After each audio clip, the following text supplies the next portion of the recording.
যে ব্যক্তি আজকে আমার এই কথাগুলোকে স্মরণ রাখবে সে যেন অন্যের কাছে এই কথাগুলো পৌঁছে দেয়। হতে পারে যার কাছে পৌঁছে দেওয়া হচ্ছে সেই এই কথাগুলোকে বেশি সংরক্ষণ করতে পারবে। আল্লাহ পাক তার প্রতি রহম করুন যে আমার এই কথাগুলোকে অন্যের কাছে পৌঁছে দিবে। নবীজির ভাষণ। এরপর নবীজি বলছেন, জেনে রাখো নিশ্চয়ই তোমাদের পরস্পরের, মুসলিমদের পরস্পরের সম্পদ, পরস্পরের রক্ত, পরস্পরের এই যে জান মাল ইজ্জত, এগুলো একে অপরের জন্য হারাম। মুসলিমদের পরস্পরের রক্ত, পরস্পরের ইজ্জত সম্মান একে অপরের জন্য হারাম। এর হানি করা একে অপরের জন্য হারাম। ঠিক যেমন আজকের এই দিন হারাম, এই শহর হারাম, এই মাসও হারাম। নবী করিম সাল্লাল্লাহু আলাইহি ওয়াসাল্লাম বলছিলেন, জেনে রাখো তিনটা বিষয়ে যেন তোমাদের অন্তর কখনো খেয়ানত না করে। তিনটা বিষয়ে তোমাদের অন্তর যেন কখনো খেয়ানত না করে। এক, তোমরা যে কাজটাই করবা শুধু আল্লাহ পাকের সন্তুষ্টির জন্য করবে। তোমরা যে কাজই করবে শুধু আল্লাহর সন্তুষ্টির জন্য করবে। তোমাদের শাসক বর্গের কল্যাণ কামনা করবে। তোমাদের শাসক বর্গের কল্যাণ কামনা করবে। 3 নাম্বার, মুসলিমদের জামাতকে আঁকড়ে ধরে রাখবে। মুসলিমদের ইউনাইটেড কমিউনিটিকে আঁকড়ে ধরে থাকবে। এই তিনটা বিষয় পালনের ক্ষেত্রে তোমাদের অন্তর যেন খেয়ানত না করে।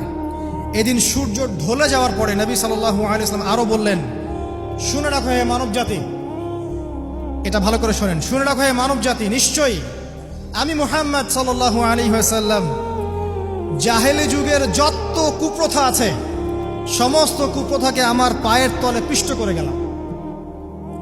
জাহেলি যুগে কি ছিল ভাই? শিরিক ছিল, সুদ ছিল, মাদক ছিল, নারীর অবমাননা ছিল, কন্যা সন্তানকে দাফন করা হতো, রক্তক্ষয়ী, হানাহানি, মারামারি, কাটাকাটি ছিল। এগুলো সবকিছুকে আমি আমার পায়ের তলে দাফন করে গেলাম। এটা কি দাফন হয়েছে? তিনি বলছেন, নিশ্চয়ই আমি জাহেলি যুগের সুদকে আমার পায়ে তলে পিষ্ট করে যাচ্ছি। সর্বপ্রথম যার সুদ আমি পিষ্ট করছি তিনি হচ্ছেন আব্বাস ইবনে আব্দুল মুত্তালিব, আমার চাচার সুদ। নিজের পরিবার থেকে দৃষ্টান্ত স্থাপন করলেন। তিনি আরো বললেন, হে উপস্থিত জনগণ, তোমরা মেয়েদের ব্যাপারে সতর্ক থাকবে এবং তোমাদের স্ত্রীদের ব্যাপারে সতর্ক থাকবে, তাদের হকের ব্যাপারে সতর্ক থাকবে, কেননা তোমরা তাদেরকে আল্লাহর কালিমার মাধ্যমে হালাল করে নিয়েছো। অতএব তাদের ব্যাপারে তোমরা সতর্ক থাকবে। তোমাদের উপর তাদের হক হচ্ছে তোমরা যা খাবে, যা পরবে, তাদেরকেও তাই খাওয়াবে, তাই পরাবে। আর তাদের উপর তোমাদের হক হচ্ছে তারা তোমাদের বিছানায় এমন কাউকে আসতে দিবে না যাদেরকে তোমরা অপছন্দ করো। নবী করিম সাল্লাল্লাহু আলাইহি ওয়াসাল্লাম আরো বলছেন, এই দিন আইয়ুহান নাস, হে মানব জাতি, তারাকতু ফিকুম আমরাইন, জেনে রাখো আমি তোমাদের সামনে মাত্র দুটো বস্তু ছেড়ে গেলাম। কয়টা বস্তু? লান তাদিল্লু মা তামাসসাকতুম বিহিমা, তোমরা কোনোদিন পথভ্রষ্ট হবে না যতদিন এই দুটা বস্তুকে আঁকড়ে ধরে থাকবে। কিতাব আল্লাহ, আল্লাহর কিতাব, ওয়া সুন্নতি নবীহি, এবং তার নবীর সুন্নাহ। তিনি আরো বললেন, আল মুসলিম, জেনে রাখো প্রকৃত মুসলিম সে ব্যক্তি, মান সালিমাল মুসলিমুনা মিন লিসানিহি ওয়া ইয়াদিহি, যে ব্যক্তির হাত এবং জবান থেকে অন্য মুসলিম নিরাপদ থাকে সেই ব্যক্তি হচ্ছে প্রকৃত মুসলিম। আল মুহাজির, আর প্রকৃত মুহাজির সে ব্যক্তি, মান হাজারা মা নাহাল্লাহু আন, আল্লাহ পাক যা নিষেধ করেছেন সেখান থেকে যে দূরে থাকে সেই ব্যক্তি প্রকৃত মুহাজির, মানে হিজরতকারী। তিনি আরো বললেন, মনে রেখো আমি তোমাদের সবার আগে হাউজে কাউসারে চলে যাব, সুবহানাল্লাহ, এবং সেখানে আমি তোমাদের জন্য অপেক্ষা করতে থাকবো। অতএব শোনেন, অতএব তোমরা আমার চেহারাকে কালিমালিপ্ত করো না, মানে আমার চেহারায় কালিমালিপ্ত করো না, আমার নাম নষ্ট করে দিও না। আমি তোমাদের সংখ্যাধিক্য দেখে আল্লাহর কাছে গর্ব করব, আমাকে তোমরা অপমানিত করো না। আজকে কি আমরা তার দায়িত্ব পালন করে উম্মাহ হতে পেরেছি? নবীজি বলেছেন, তা আমার চেহারাকে কালিমালিপ্ত করো না, সুবহানাল্লাহ। তিনি বলছেন, ওই সময় কিছু মানুষ থেকে আমি মুক্ত হয়ে যাব আর কিছু মানুষ আমার থেকে মুক্ত হয়ে যাবে। বলা হলো, কারা ইয়া রাসূলুল্লাহ? তিনি বলছেন, আল্লাহ পাককে আমি বলবো, ইন্নাহুম মিন্নি, হে আল্লাহ এরা আমার উম্মাহ, এরা আমার উম্মত, আমার সাহাবী। আল্লাহ পাক বলবেন, ইন্নাকা লা তাদরি মা আহদাসা বা'দাক, তুমি জানো না হে নবী, তোমার মৃত্যুর পর এই মানুষগুলো, পরবর্তী মানুষগুলো তোমার দিনের মধ্যে কত বেদাত সংযোজন করেছিল। তিনি আরো বলেছিলেন, হে জনগণ, জেনে রাখো প্রত্যেক পরিবারের জন্য প্রতি বছর একটা করে পশু জবাই করার বিধান প্রত্যেক পরিবারের জন্য, সামর্থ্যবান পরিবারের জন্য প্রত্যেক বছর একটা করে পশু জবাই করার বিধান রয়েছে। তিনি আরো বললেন, মনে রাখো একজনের অপরাধের শাস্তি আর একজন কখনো পাবে না, আর বাবার দোষে ছেলে কখনো দুষ্ট হবে না, ছেলের দোষে বাবাও কখনো অপরাধী হবে না। তিনি আরো বললেন, জেনে রাখো হে মানব জাতি, নিশ্চয়ই শয়তান এই বিষয় থেকে নিরাশ হয়ে গেছে যে তোমরা শয়তানের ইবাদত করবে। শয়তান নিরাশ হয়ে গেছে, কিন্তু শয়তান নিরাশ হয়নি একটা বিষয় থেকে, যে তোমরা একে অপরে হানাহানি, কাটাকাটি, ফিতনা, ফাসাদে ব্যস্ত থাকবে, যেমনটা এখন আমরা করছি।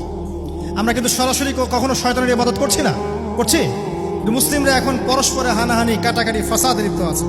তিনি আরো বললেন যে একজন মুসলিমের জন্য হালাল নয় অন্য মুসলিমের সম্পদ আত্মসাৎ করা, যতক্ষণ না সে স্বেচ্ছায় খুশি মনে তোমাকে সম্পদ প্রদান করে। অতএব তোমরা একে অপরের প্রতি জুলুম করবে না। তিনি আরো বললেন, সাবধান, আমার ইন্তেকালের পরে তোমরা একে অপরের গর্দান উড়িয়ে কাফের হয়ে যেও না। সাবধান, আমার ইন্তেকালের পর তোমরা একে অপরের গর্দান উড়িয়ে কাফের হয়ে যেও না। তিনি আরো বলেছেন, একজন মুসলিম আরেকজন মুসলিমকে গালি দিতে পারে না। যদি একজন মুসলিম আরেকজন মুসলিমকে গালি দেয়, এটা হচ্ছে ফাসিকি, এবং একজন মুসলিম যদি আরেকজন মুসলিমের সাথে যুদ্ধ করে, এটা হবে এক প্রকার কুফরি। তিনি আরো বলেছেন, হে জনগণ, জেনে রাখো আমার পরে কোনো নবী নেই, আর আমার পরে তোমরা ব্যতীত আর কোনো উম্মতও নেই। এর চেয়ে স্পষ্ট কথা হতে পারে? আমার পরে কোনো নবী নেই, আর আমার পরে তোমরা ছাড়া কোনো উম্মতও নেই। তাহলে আমরা যখন নতুন নতুন নবী বানিয়ে নিচ্ছি, কোনো কোনো ক্ষেত্রে বলছি একজন ব্যক্তি ছিলেন, সে নিজে ঈসাও ছিল, সে মাহদিও ছিল, সে নবীও ছিল, নাউযুবিল্লাহ। এবং দিন দিন মানুষ এই খাতায় নাম লিখাচ্ছে, সুবহানাল্লাহ। সর্বশেষ তিনি বললেন যে যদি তোমাদের উপরে, হে মানব জাতি জেনে রাখো, যদি তোমাদের উপরে একটা নাক কাটা কালো কুৎসিত কোনো আমির বা শাসকও চলে আসেন, এবং সে যদি তোমাদেরকে আল্লাহর রাস্তায়, আল্লাহর কিতাব সুন্নাহ অনুযায়ী পরিচালিত করেন, তোমরা অবশ্যই তার আনুগত্য করবে, তার বিরুদ্ধে বিদ্রোহ করবে না, তার আনুগত্য করবে। জেনে রাখো, শেষে তিনি বলেন, জেনে রাখো হে মানব জাতি, আজকে থেকে কুল্লুকুম মিন আদম, তোমরা সবাই আদম সন্তান, ওয়া আদামু মিন তুরাব, আর আদম হচ্ছে মাটির সন্তান। আরবের উপর অনারবের, অনারবের উপর আরবের, সাদার উপর কালোর, কালোর উপর সাদার, লালের উপর কালোর, অথবা কালোর উপর লালের কোনো রকম প্রাধান্য নাই। ইল্লা তাকওয়া, শুধু তাকওয়া ব্যতীত। যে ব্যক্তি বেশি মুত্তাকি, সে আল্লাহর কাছে বেশি মর্যাদার অধিকারী হবে ইনশাআল্লাহ তাআলা। সর্বশেষ তিনি আঙ্গুলটা উঁচু করলেন, নিজের শাহাদাত আঙ্গুলি উঁচু করে আকাশের দিকে তাকালেন, এরপর জনগণের দিকে তাকালেন, তাকিয়ে বললেন যে তোমাদের ব্যাপারে, হে জনগণ, তোমাদের ব্যাপারে আমাকে আল্লাহ জিজ্ঞাসা করবেন। ফামা আনতুম কাইলুন, তোমরা ওই সময় কি বলবে আমার সম্পর্কে? তখন সাহাবীরা বললেন, আমরা বলবো যে আপনি বাল্লাগতা রিসালাতাক, আপনি আপনার রিসালাত পৌঁছে দিয়েছেন, ওয়াজ্জা আমানাতাক, আপনার আমানত পূর্ণ করেছেন, ওয়া নাসাহতা উম্মাতাক, এবং আপনি আপনার উম্মতকে নসিহত করেছেন। সুবহানাল্লাহ। এরপরে তিনি আকাশের দিকে তাকিয়ে বললেন, আল্লাহুম্মা ফাশহাদ, হে আল্লাহ আপনি সাক্ষী থাকেন। আল্লাহুম্মা ফাশহাদ, হে আল্লাহ আপনি সাক্ষী থাকেন। আল্লাহুম্মা ফাশহাদ, হে আল্লাহ আপনি সাক্ষী থাকেন যে আমি আমার দায়িত্ব পৌঁছে দিয়েছি। এরপরে নাজিল হলো, আল ইয়াউমা আকমালতু লাকুম দীনাকুম ওয়া আতমামতু আলাইকুম নি'মাতি ওয়া রাদিতু লাকুমুল ইসলাম দীনান। এই হলো বিদায় হজ।